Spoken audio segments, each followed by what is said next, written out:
Alright then, it's time for a special kind of Zack video. Much like I had one for Olaf a little while back. Which one? The thing is Zack a good champion? And why isn't he being played then? So the thing is, Zack in design is a good champion. You can understand what kind of idea they went for with Zack when they were creating him. They wanted a very, like, it's gonna sound silly, a very fluid champion. Like he flows well into his abilities. He's got a lot of malleability and whatnot. And he's a very jack of all trades kind of champion. And that's kind of his problem. Think back of when he was overpowered. He could initiate, he could fight, he can gank and everything, but he also had a lot of damage. And that's kind of a bad thing to have on a champion like him. You don't want a tanky kind of champion or initiator to have such high damage, or at least without having to trade off somewhere else, like having super low survivability or some crap like that.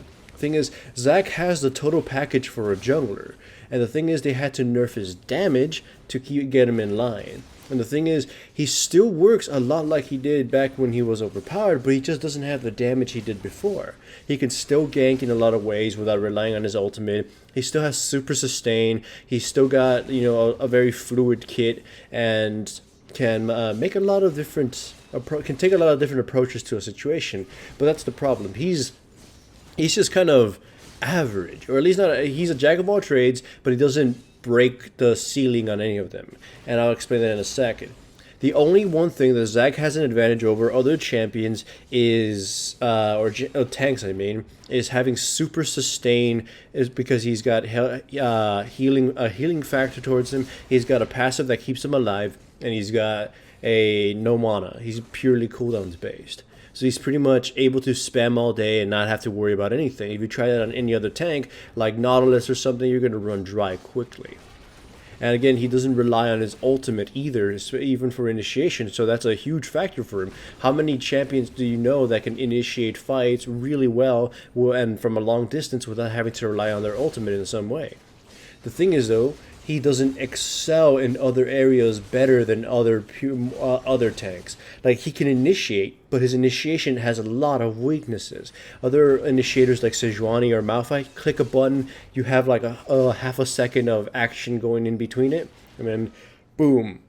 Zack, look at how his initiation works. You have to start up with your E. Start it up, and hopefully you have ranks in it, or else the range on it is pitiful. You have to charge that up to the range you need it to be prior to actually being able to land it. So let's say you need the maximum range on your E. It will usually be about 3 seconds or something like that for it to reach that range. And a lot could happen during those 3 seconds. The target you want to get could have moved out of the way. The enemy team could spot you and decide and just completely react to you. And even then, when you actually launch towards the target, you don't immediately land. The time it takes for impact depends on how far you're traveling. If you do a point blank shot, it hits basically immediately, and that's actually kind of cool though. But from a considerable distance of your E, it takes quite a while to reach the target, which gives them a chance to react.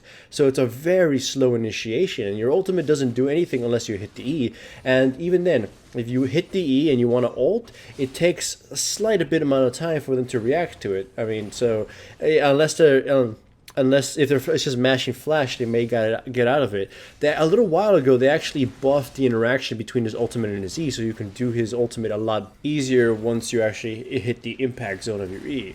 So, like, his initiation is very flawed, and then his damage is probably the biggest factor for him, because it was used to be really high and they nerfed it down, and it's not too low like that it makes him unable to actually kill anything, but he lacks finishing power, right? In a full-blown fight, he can dish out a lot of damage, but again, it's very slow. Like, you've got champions like Malphite, whose burst just comes out at you like boom. You've got champions like Jarvan, who can smack you really hard with his auto attack and stab you with his Q every now and then. You've got tanks like Sejuani, who just have this volley of massive damage ticking at you. Zack is like that, and he has Probably more, but it's like in tiny little little burbs. Think of a little. You use your hand, keep it flat, and then make up and down motions with it. It's like every now and then it deals bits of damage, and it kills you within like 10 seconds or something through a whole little fight. You can see the fights I had with Shen. Both of us are sustained. If he had no sustain, I would have eventually killed him, but it would have been a slow process. And again, that's just the unfortunate thing about Zac. He doesn't have that kind of killing power a lot of other tanks have, or at least the damage he's dealing comes in a way that's very unappealing for players. You need someone who can get things done quicker, right? So that's just the problem with Zac. He's very slow. He doesn't do things quickly. I mean, if you get a full combo on a character and use your like E, W, ultimate, smack them a few times and hit them with your Q and then E again, yeah, you could do a bit of damage, but you've seen Zac games I've uploaded in the past where I've been very fed. And unless I'm building magic penetration AP Zac, did I say Zed just a bit ago? No. Unless you're building penetration Zac, you're not actually going to do any damage. I've been super fed, and I still couldn't destroy people.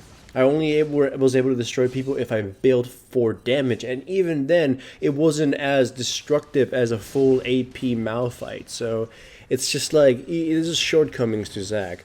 But I love this champion. He's one of my favorite ones. It's like he can do everything, right? Like I said, jack of all trades. So I always feel a little bit safe playing this champion. You can see me here in the top lane. Just there's nothing the enemy can do to kill me. In fact, I haven't even burned my flash. I've been holding the thing for the longest time and haven't really had to burn it. So there's a lot of safety to Zac, and even if they somehow dive you or whatever, you'll probably still survive. But now, a little while ago, they actually buffed Zac. Okay, they basically increased his range on his E on the lower ranks, and they increased how much range he gets per rank. And it was a huge buff for lane Zac, not so much jungle Zac. I mean, it was still a buff, but not as great, like not as massive. The thing with lane Zac, as you can see, is I'm forced to max out my Q, so I can actually push and harass and do stuff like that. Without it, I wouldn't be able to keep up with the Shen. If I maxed out my E for more range, I can only use that every several seconds. You can see right there about 10-second cooldown I have with the Spirit Visage. So I can't spam that. I can't use that offensively as much as I could with my Q, or at least safely, because if I use my E to do some damage or harass, all it takes is the enemy jungler coming up there and smacking my flubber ass. So that's a interesting conundrum. They buffed it up. They buffed up his E. So if I'm stuck here all game, I can actually be as effective as before with a rank 3 E instead of rank 5 E. On top lane. In the jungle, you max out E because you need that range to pull off awesome ganks. But from the jungle, you sacrifice the damage on your Q, and that makes your dueling a lot weaker. So it's a really shitty situation for Zac. And one of the suggestions a player had suggested before for Zac is, why not nerf his jungle down to the point where he can't be worked in the jungle and buff up his laning somehow? And I reluctantly agreed. I enjoy both Zac in the jungle and in the lane, but right now Zac, his total playability is being affected because they want to keep him in both zones of the game.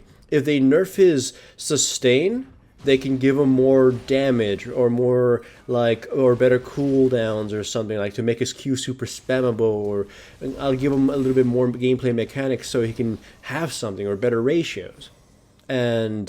But nerfing his sustain would nerf his jungle, and that's why they just can't do that. I would be okay with them nerfing down his sustain just to give him more ratios or something, or more damage on his auto attacks or on his Q so he can lane better. I'm totally okay with that. Another suggestion was just to make his little blubbers all over the ground want to come to him, like they slowly move towards Zac, but they give less sustain. So in a way, he can be a little bit more carefree with the sustain, but he'll be getting less from it. Like if I was near it, it'll sort of crawl to me. The reasoning for that was not as much as not as good as the first one. but it works. Like if you, it's a way to compensate him for having nerfed his passive. I mean his passive healing sustain without giving him so much more damage in return. Whatever the case is, if you have any ideas of what they could do to Zac to sort of give him more power without making him obscene like he was before, we'll put it in the comments below. And like I mentioned, I've mentioned it in other videos before. A champion that can do everything is one of the type of champions that can be difficult to balance, because like if you turn one knob, you make something else really strong or really weak. And since Zac can pretty much do everything a jungle tank would do, and like I already said, not at like the best, but adequate enough. If you buff one of those things out, you can make them obscene, because why would you play Malphite now if Zac's initiation has vastly improved, but he also has this really great really great sustain, really great cooldowns or whatever, something like that. Of course, yeah, Malphite can destroy attack speed champions, but that's a whole other thing. So it's like he's got so many tools. Buffing any one of them up from Chinese to German quality is just kind of asking for trouble. So they need to add something else to his ability. Someone else actually suggested something interesting. Give him something like a Rengar kind of passive. Well, not a Rengar kind of resource. And not exactly a resource to use abilities, but to amplify his abilities. Like every flubber he grabs gives his next ability that he uses an extra kink to it. Like his Q extends more or does more damage, or is wider, or his W splashes for more, or something like that, or his E has more range, or his E has no cooldown once it hits somebody, so he can bounce and bounce, or even a cool one where he uses his E at 5 of Flubber's cry. He jumps, and then he jumps again, so it's like an impact and then a following impact, but it could be cancelled at any time to use your ultimate, so it doesn't really bother anything. It's just he needs a little bit more depth to his gameplay, or else he's going to be in this really awkward spot of mediocrity. Remember, the whole idea with the game in general is that if you can't have balanced champions, because if you have a balanced champion, he's sort of unplayable, because there's nothing he's going to give you a natural advantage with if you just pick him.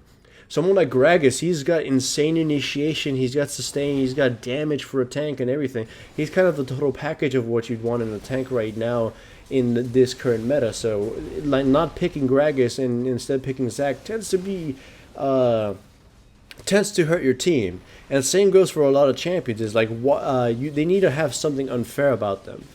And Zac is unfortunately fair. You could name a few other fair champions like Trundle or something. They have a specific situation in where they work out, or they're not overbearing in any one way, and they're very totally useful, and they have their niches. But that kind of stuff just doesn't happen in League. The League has too much homogeny, and just having a champion that actually has something they excel in, like Jarvan's multi-initiation, or like actually having some form of initiation alongside damage, can work out better than picking a generalist like Zac. Just jerry-rig a current champion that is being used to work somewhat like a champion you'd want, while maintaining the ability to have whatever they had. Like Gragas, like if you need an aura carrier, or actually no, Gragas is actually still a good example on this. When you wanted a tank, or when you wanted someone who could survive without gold and just get nothing but R items, they figured they could jerry-rig some like haphazard supports into the support role just so they can use their abilities or something. In fact, that's kind of the entire thing that jungle is founded on. Take this champion who you'd prefer in lane and jerry-rig them in a way so they can work in the jungle, so you can still have access to their cool features, like their initiations or their CC or whatever, because in lane they will get ham blasted. That's always sort of been the case, and this is kind of the case right now. Any champion that you can't, any champion that's overpowered, you'll find a way to at least make them work in whatever team comp, because you'd rather have them in their janky ass jerry-rigged forms than having a pure champion that would excel in a lot of things. So, either way, like I said, come up with any suggestions you have for Zac or bringing him back up. Is like, And I gotta reiterate, he's completely playable. He's still fun. He can't really carry because he's one of those tanks that just doesn't have the damage. He can set up your team to carry, and he can lead the team to victory. So there's that. And I would recommend playing him just because he's very, safe. He's a very safe champion. But yeah, he definitely needs a little boost in order to come back without going too crazy on it. So hooray for Zach, and thanks for watching the video. Yay! Remember to like the video and subscribe to the channel if you haven't yet. I have a few sponsors that are helping me maintain this channel, such as Crunchyroll, Pro Build Systems, and Loot Crate. I have links to these services in the description below. Using them and using my codes directly supports my channel.